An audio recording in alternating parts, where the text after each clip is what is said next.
ಹಿರಿಯ ನವಿಲ ಕಂಡ ಕಾಗೆ ತಾನು ನಾಟ್ಯವಾಡ ಹಾಗೆ ಕನಸ ಕಂಡ ಕತೆ ಹೇಳಲೇ.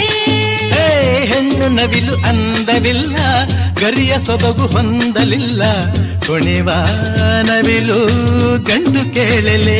ಸಂಗೀತ ಕಲಿಯಲು ಕರುಣಿಸಿ ಹರಸುವ ಸರಸ್ವತಿ ಹೆಣ್ಣು. ಅಮ್ಮಯ್ಯ ಬಲ್ಲೆಯ ಆಕೆಯ ಒಡೆಯನು ಬ್ರಹ್ಮನು ಗಂಡು. ಇದಕ್ಕೆ ಮೌನ ಎಲ್ಲಿ ಧ್ಯಾನ, ಚಲುವೆ ಒಲವೇ ಹೇಳೋ ನಿನಗೂ ಭಯವೇ. ನನ್ನಂಥ ಗಂಡಿಂದ ಸೋಲೋಕೆ ಆಸೆಯ ನಿನಗೆ.